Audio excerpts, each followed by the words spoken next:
I was standing in the living room with my bags packed, my mother-in-law smirking from the doorway. "You're a guest here, and your time is up," she said, arms folded like she had just won something. "A guest. In the apartment I paid $4,800 a month for." I gripped the handle of my suitcase, not because I planned to leave, but because I needed something to stop my hands from shaking. She looked so satisfied, like she had been waiting for this moment since the day she stepped through my door. "I married Ethan 3 years ago. He's in his early 30s, handsome, charming, and very good at pretending problems don't exist. When his mom, Linda, got divorced, he suggested she stay with us for a little while. I didn't love the idea, but I said yes. She had nowhere else to go, and I thought it would be temporary. From day one, she treated the place like it was hers. At first, it was small things, moving the throw pillows, switching my favorite coffee mugs to the top shelf where I couldn't reach them. Then it escalated. She rearranged the living room, claiming the old setup was awkward. She changed my kitchen completely, labeling drawers and cabinets like she was organizing her own home. She invited her friends over without asking, hosting tea parties in the dining room while I worked in the bedroom to avoid them. Ethan brushed it off. "She's just settling in," he'd say, never once reminding her whose home she was in. And I stayed quiet. I let her believe Ethan was the one paying the rent. It seemed easier than starting a fight neither of them wanted to have. But Linda took my silence as permission. She started making rules. No cooking after 8 p.m. because it smelled up the place. No watching TV in the living room after she'd gone to bed. No shoes in the hallway because they made the place look messy. She even once told me she didn't like how much water I used in the shower, like she was the landlord monitoring utility bills. I thought maybe she'd eventually move out, but instead she settled deeper, like roots growing into concrete. The last straw came that afternoon. I had just come back from running errands, and my things, my jacket, my laptop bag, my shoes, were all lined up neatly next to a suitcase in the hallway. My suitcase. Linda was standing by the door, lips curled into a smile that didn't reach her eyes. "I've spoken to Ethan," she said. "We both agree you should leave. It's better for everyone." I stared at her. "Better for who?" "For Ethan, for me, and honestly for you," she said in a voice so fake sweet it made my teeth ache. "You'll be more comfortable somewhere else.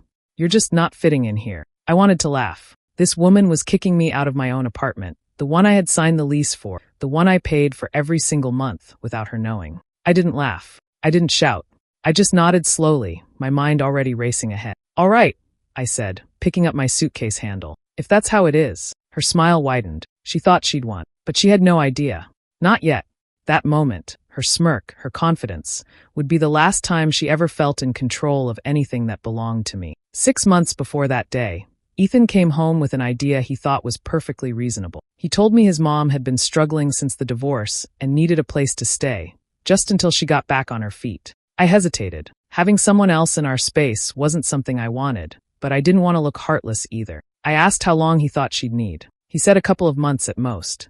I told him fine, but only if it was temporary. When Linda moved in, she acted polite at first. She cooked dinner a few times, claiming she just wanted to help out. She made comments about my work schedule, little remarks like, "You must be tired from sitting at a computer all day," or "I'd go crazy if I didn't do something real with my hands." I tried to take them as jokes, but they always carried a sting. It didn't take long for her comments to get sharper. She'd watch me make coffee and say, "Too much sugar isn't good for you." If I ordered takeout, she'd raise her eyebrows and ask, "Couldn't you have made something healthier at home?"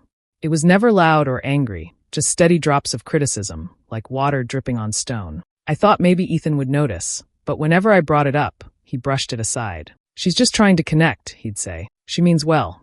Just be patient." It became his answer for everything. The part that bothered me most was what he didn't say. He never told her that this was my apartment, that the rent came out of my account every month, that she was a guest here. He let her believe he was the one providing the roof over our heads. I could see it in the way she talked to him, the way she'd casually refer to his place when speaking to friends on the phone. It would have taken him one sentence to set the record straight, but he never did, and I started to realize maybe he didn't want to. It didn't take long before Linda stopped acting like a guest and started acting like she ran the place. One night, she told me she didn't like people coming and going late and said I should be home by 9. I laughed at first, thinking she was joking, but she was serious. She said it was her rule. Soon after, I came home to find my clothes moved from my closet into the smaller guest room wardrobe. She said she needed more space for her thing. She even went into my drawers, rearranging them because, in her words, I didn't know how to organize properly. The final push came when I found my work desk missing from the corner of the living room. I worked from home, and that spot was the only place with the right light. She had moved my desk into the cold, windowless storage room, replacing it with a little tea table she thought looked more welcoming. I had to carry my computer and files into the storage space like some kind of unwanted guest in my own home. Whenever she did these things, she made sure Ethan was nearby, almost as if she wanted him to see her taking charge. She'd say things like, "Oh, I just moved her things to make it more comfortable for all of us," as if she was doing me a favor. When I looked to Ethan for support, he'd shrug and say, "It's just her way. Don't take it so seriously." That answer became his shield. He never once told her to stop or that she was crossing a line. I started writing everything down in a small notebook I kept hidden in my nightstand. Every rule she made, every time she moved my things, every comment she threw at me when Ethan wasn't looking. It was the only way I could keep myself from screaming. Through it all, she still had no idea I was the one paying the rent. Every month, $4,800 left my account, and she continued to strut around as though this was her domain. She truly believed she had all the power. And for a while, I let her believe it. One Saturday afternoon, I invited my best friend over. We hadn't seen each other in months, and I wanted a quiet day of coffee, snacks, and catching up. She arrived with a smile and a bag of pastries, and we headed straight to the kitchen. We had barely sat down when Linda appeared in the doorway. Her voice was sharp and loud enough for the whole apartment to hear. "Guests need to ask me for permission before they come over." I froze. My friend looked at me, confused. I tried to keep my voice calm as I asked, "Excuse me? Why would she need your permission?" "Because this is my home," Linda said, crossing her arms. "I decide who comes and goes." My friend's eyebrows shot up. I could feel heat rising in my face. "Your home?" I said slowly. She didn't even blink. "Yes. And you're lucky Ethan lets you live here at all." That hit harder than I expected. Lucky. I was paying every cent of the rent, and she thought I should be grateful for the privilege of existing in my own apartment. The tension in the room was so thick it was hard to breathe. My friend stayed quiet, clearly uncomfortable, and I turned to Ethan, who was sitting on the couch with his phone. "Are you hearing this?" I asked. He looked up, then back down at his screen. "Let's not make this a big deal," he said. "She just wants to be included in decisions." I stared at him. Not once did he correct her. Not once did he stand up for me. I didn't say anything else. My friend and I went into my bedroom, shut the door, and tried to ignore the way my hands were still shaking. Inside, something shifted. I knew I couldn't keep living like this. I knew I couldn't keep letting her walk all over me while Ethan sat on the sideline. I didn't confront her again that day. I didn't scream or demand she leave. I just smiled when she walked past later, because I had already made up my mind. She thought she had control. She thought she had won. I was going to prove her wrong. It was a Friday evening when I came home from running errands. The moment I stepped into the hallway, something felt off. There were cardboard boxes stacked near the door, and as I got closer, I realized they were mine. My jacket was folded on top, my laptop bag balanced on the edge. Even my shoes were neatly lined up, as if someone had prepared them for me to carry away. Linda was standing in the living room, arms crossed, wearing a smug little smile. "Good," she said as if she had been waiting for me. "You're here. We can make this quick." I didn't move. "What's going on?" She tilted her head, her voice syrupy and condescending. "Ethan and I talked, and we both agree. It's time for you to go. You're not family." The words were sharp, like she wanted them to sting. I asked where Ethan was, though I already suspected the answer. "At work," she said casually, like this was the most natural thing in the world. "He left it to me to make sure this is handled. We want you to have a smooth exit." I stood there for a long moment, just looking at her. She must have taken my silence as hesitation because her expression hardened. "If you don't leave now," she said, "I'll call building security." "I don't want to, but I will. We can avoid making a scene if you just cooperate." Something about her tone made me want to laugh. I wasn't afraid of security. I wasn't even angry in that moment. I just felt calm. I knew something she didn't, and that made all the difference. I walked over to the boxes and crouched down, pretending to check what she'd packed. Some of it was in the wrong place, but I didn't bother correcting her. Instead, I started putting the last of my things inside. Books from the coffee table, my favorite blanket from the couch, the mug I used every morning. Linda stood there watching, probably thinking she'd broken me. She even sighed in what she must have thought was sympathy. "This is for the best," she said. "You'll see that once you've had some space to think." I zipped up my suitcase without looking at her. My hands moved steadily, not rushing, not shaking. Inside, I was already picturing the steps I was going to take next. When I picked up the suitcase handle, she followed me to the door like she wanted to make sure I really left. I stopped just before stepping out and looked at her for the first time since I walked in. "All right," I said simply. "If that's how it is." Her smile returned, wide and satisfied. She probably thought she'd gotten the last word, that she'd managed to push me out for good. I didn't bother saying anything else.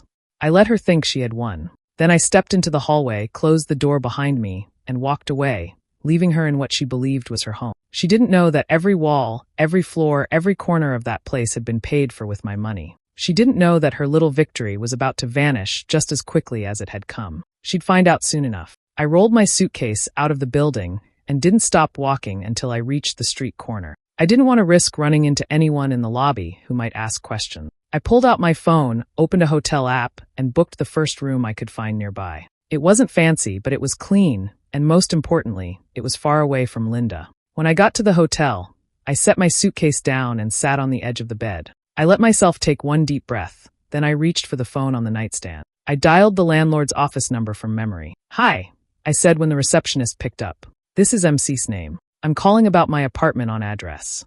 There was a short pause, then she replied, "Of course.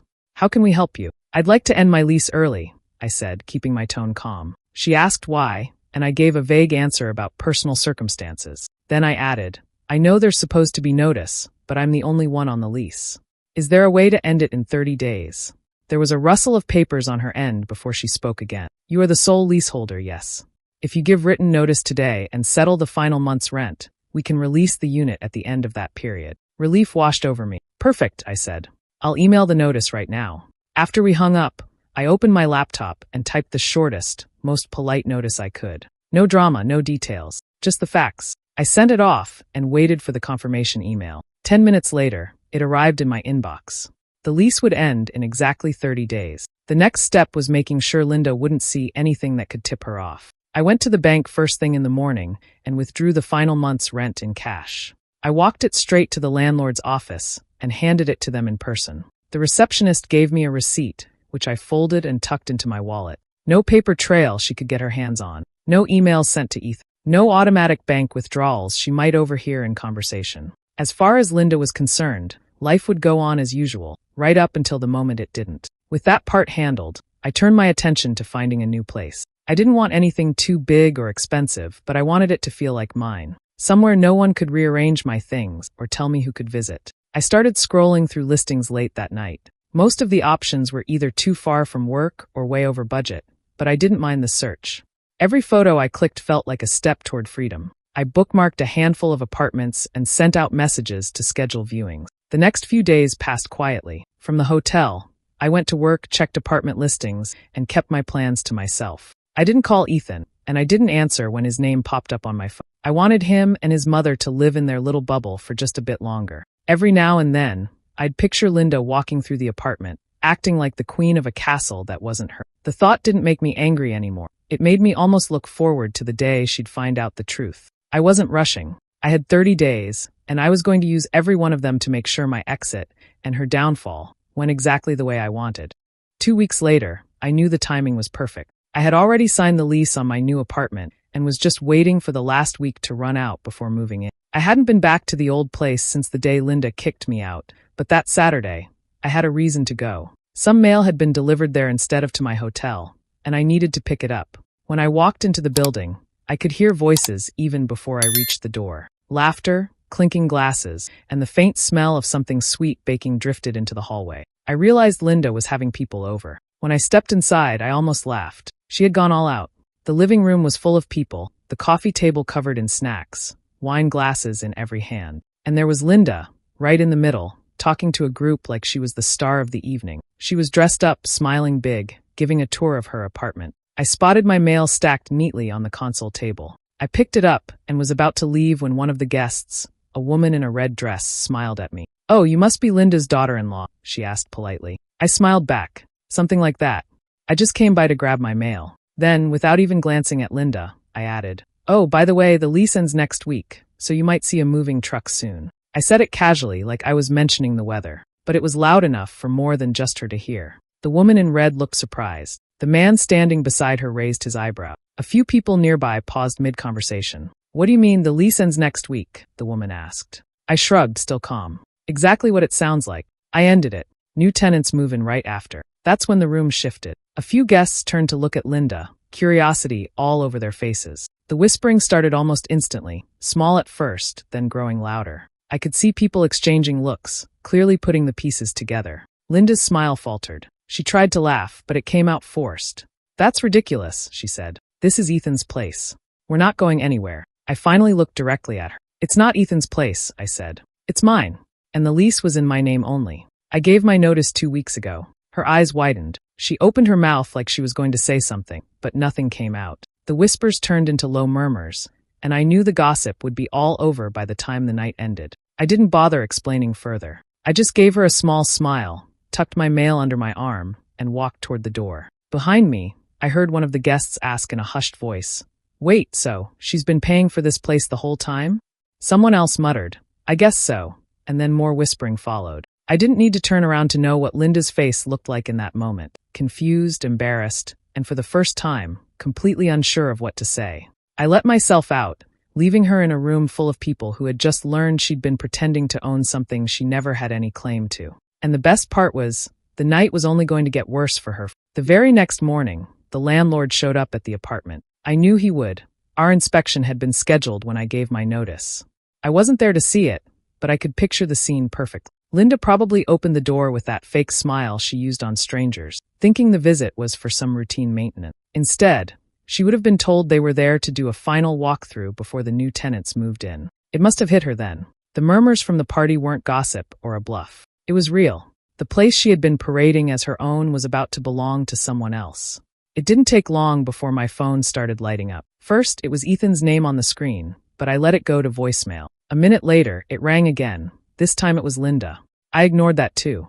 An hour passed before Ethan finally left a message that was more like a bark. "Why didn't you tell me you ended the lease? What's going on?"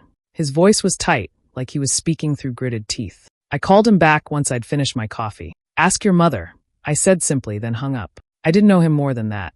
Later, I heard from a mutual friend that Linda had called Ethan in a complete fury after the landlord's visit. She'd been pacing around, shouting about how unfair it was, saying she had nowhere to go, and that I had ruined everything. Apparently, Ethan was shocked to learn my name was the only one on the lease. He'd just assumed it was in his name, or both of ours, and never once asked. He'd been living in my apartment without even realizing it. With only a week left before the lease ended, Linda had to scramble. She started calling everyone she knew, asking for recommendations, begging for short-term rentals, even hinting to some friends that they should let her stay, just until she figured things out.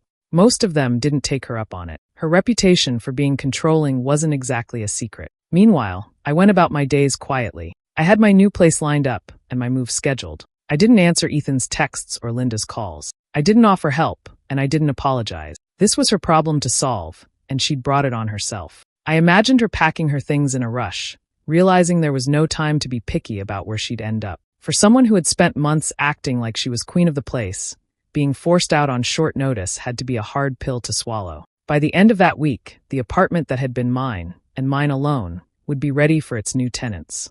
Linda would be gone, Ethan would be shocked, and I would finally be free of both of them. Moving into my new apartment felt like stepping into a clean page of a notebook. There were no traces of Linda's furniture, no scent of her perfume, no rules taped to the fridge. The walls were bare at first, but that only made me more excited. I spent the first few days unpacking slowly, choosing where every single thing should go. The couch faced the window so I could watch the street below. My desk sat by the balcony door for the sunlight. Everything was exactly the way I wanted it. I bought a new set of dishes, soft rugs, and a bright quilt for my bed. For the first time in months, I could make coffee without hearing someone comment on it. I could watch TV late at night without worrying about a complaint. The space felt like mine, not because I paid for it, but because it was finally free of anyone who thought they owned me. It didn't take long for Ethan to reach out. First it was a short text. "We need to talk." Then a longer one. "I miss you. Please come back so we can figure this out." I ignored them at first, but after a week he called. He sounded tired, like the last couple of weeks had worn him down. "I made a mistake," he said. "We can start over. Just come home." "There's nothing to start over," I told him. "I'm not going to live with someone who doesn't have my back. Not again." He tried to explain himself, saying he didn't think things were that bad, that he thought staying out of it was the best way to keep the peace. I told him keeping the peace for him meant making me miserable. And that was the end of the conversation. I heard later from a friend that Linda had found a small one-bedroom far outside the city. It was nothing like the apartment she'd claimed as her own. Old carpet, small windows, and a long bus ride to anywhere she needed to go. Apparently, she complained about it to anyone who would listen, but there wasn't much sympathy left for her. Ethan still visited her, but it wasn't the same. The tension between them was obvious, according to people who saw them together. I imagined their conversations, how they probably avoided talking about me because it only led to arguments. In my own life, the quiet was enough. I didn't need updates on them, and I didn't spend my time wondering what they were doing. I had my own place, my own space, and no one to tell me how I should live in it. That was all I wanted. A few months later, life felt calm and steady. I didn't hear from Ethan or Linda anymore, and that was exactly how I wanted it. No calls, no messages, no drama. One afternoon, I was scrolling on my phone when a Facebook notification popped up. "You have a memory to look back on," it said. Curious, I tapped it. It was a post from that day, the day Linda told me to leave. The picture showed my suitcase sitting by the door, the edge of the hallway behind it. Back then, I'd been holding back a storm of emotions, but I'd captioned it with a line that still made me proud. "When someone thinks they can evict you from the home you pay for, let them try." Reading it now made me smirk. It wasn't the tight, forced smile I'd worn that day. It was real. The kind that comes when you know you didn't just walk away. You walked away on your own terms. I scrolled through some of the old comments, friends asking what happened, others telling me I was strong. I didn't reply to any of them now. Instead, I tapped into the settings, searched for Linda's name, and hit block. I did the same for Ethan. No chances for either of them to pop back into my life. When I set my phone down, I realized there wasn't any anger left. No resentment, just a quiet satisfaction. They could live however they wanted, wherever they wanted. It wasn't my concern anymore. The room was still, the air light. I took a long breath and let it out slowly. That chapter was done, completely closed. Do you think Ethan made the right choice by staying silent and letting things fall apart? Or should he have stood up and tried to fix his family before it was too late? Let me know your thoughts in the comments. I'd really like to hear your opinion. And if you enjoy stories like this, don't forget to subscribe and turn on the notification bell so you won't miss the next one.